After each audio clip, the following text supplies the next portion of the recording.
Happy, happy day, happy work, happy world. Bonjour, Marie-Pierre Demont, consultante, facilitatrice en conciliation, bien-être et efficacité au travail et aussi autrice, donc sur un doctorat sur le bonheur. Je suis heureuse de vous retrouver du cycle Apiculture, podcast numéro 6 de l'apiculture, toujours sur bonheur, sens, science, conscience.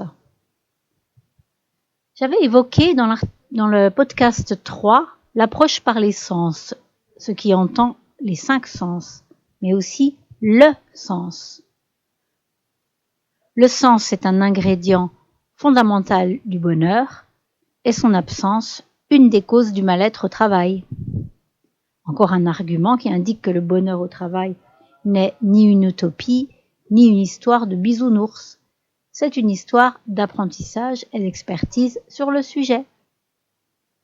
Nous avons beaucoup perdu de sens à la vie, dont celui de la relation.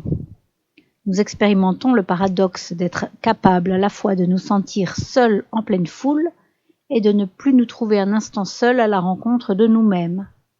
Les échanges d'informations au sein des réseaux, grâce à nos prothèses électroniques, n'assurent pas une bonne compensation. Ce n'est pas par plus d'informations que s'illumine la joie issue d'une véritable rencontre. Nous transitons dans un monde entraîné vers un progrès technique permanent que le harcèlement des images et des sons nous vante sans cesse.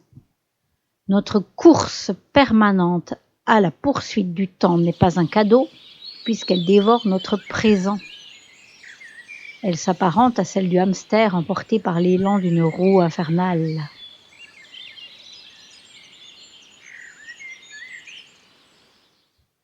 Retrouver l'art de la relation donne donc du sens et du bonheur, que ce soit au niveau des relations amicales, familiales ou professionnelles. Voir les articles sur l'art de la relation ou les podcasts déjà publiés. Happy, happy day, happy work, happy world. Le sens de sa vie ou d'un travail, d'une organisation, est lié au but poursuivi et aux valeurs incarnées. Or, la folle course du temps, de la concurrence entraîne les individus et les organisations dans une course infernale à la concurrence, et certaines des entreprises en viennent à renier leurs valeurs aux grandes dames des salariés ou agents dans la fonction publique qui sont directement en contact avec les clients, les patients ou les usagers.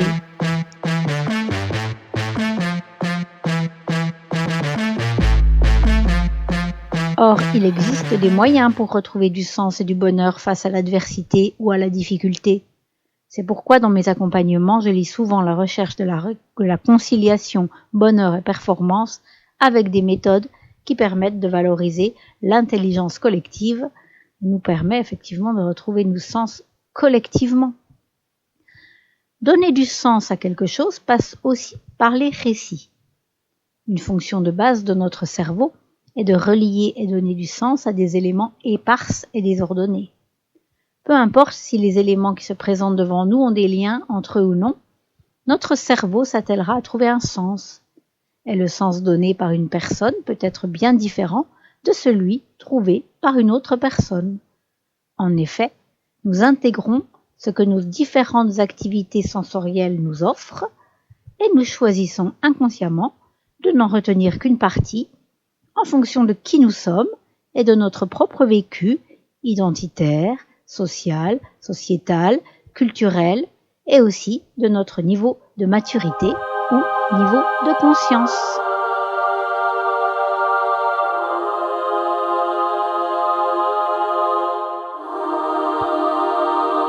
J'ai mentionné l'importance des récits de vie dans le podcast 2 pour réussir son approche des sens du bonheur. Les récits, les histoires que nous nous racontons font donc partie du sens que nous donnons à la vie et vice-versa, le sens est indispensable à notre bonheur.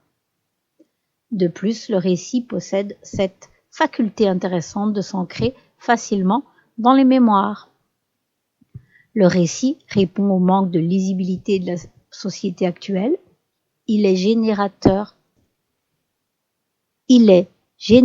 de sens, là où notre société, balayée par la crise de confiance des dirigeants, des financiers et des holdings, les peurs planétaires et l'isolement, la chute de l'influence du pouvoir religieux, la recrudescence des guerres, est en perte totale de repères. Le sens, générateur d'émotions, décuple notre perception. Le récit est créateur de liens, il est lui-même aussi une relation, une action de relater.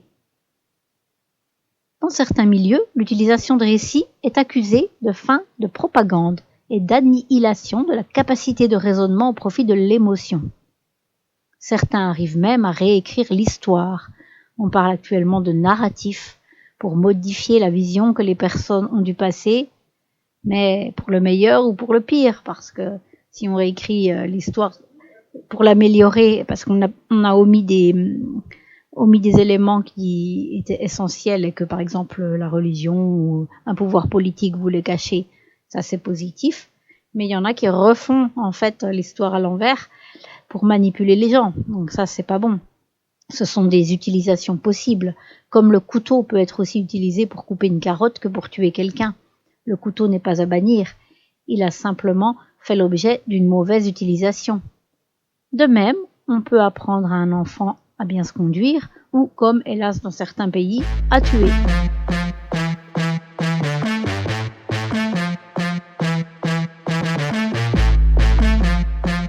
Un récit peut agir sur notre monde intime, nos valeurs, nos croyances, structurer nos sentiments ou nous donner envie de passer à l'action. Ricoeur définit l'historicité individuelle comme la capacité de se prendre pour sujet capable de mettre en intrigue un historique, un passé, et d'accéder à son identité narrative sur lui-même. Chacun d'entre nous constitue son identité à la manière d'un écrivain qui invente des personnages, écrit-il. Les histoires de vie ont aussi cette fonction. J'ai ainsi accompagné de nombreuses personnes en reconversion il y a 20 ans, dans la relecture de leurs récits de vie, pour leur développement professionnel. Mais cela m'a également permis de mieux comprendre l'impact des récits.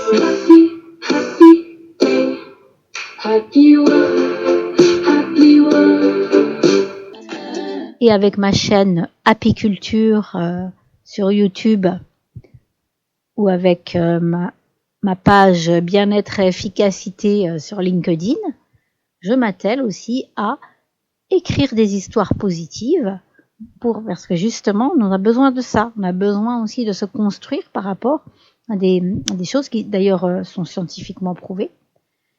Et entre parenthèses, je suis aussi écrivain et dans mes romans, il y a beaucoup de construction de sens pour justement qui sont en même temps des clés de développement personnel, des clés inconscientes de développement personnel.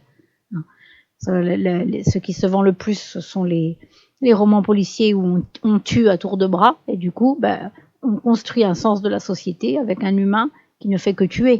Il faut changer aussi de récit. Tiens, il fait soleil aujourd'hui. De toute façon, je chanterai même sous la pluie. Happy, happy day, happy work, happy work.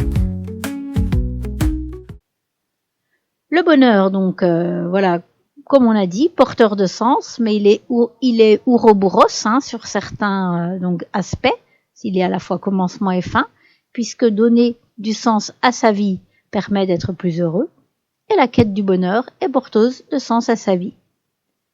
Voilà, merci de m'avoir écouté.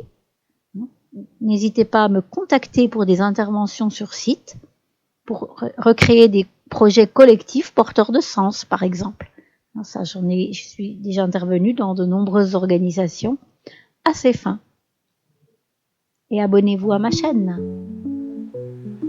Marie-Pierre Demont. Merci de m'avoir écouté. Aujourd'hui je suis bonheur.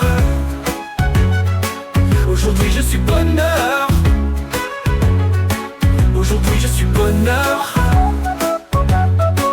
Aujourd'hui je suis bonheur. Il fait soleil aujourd'hui. De toute façon je chanterai même sous la pluie. happy, happy day. Happy work, happy world.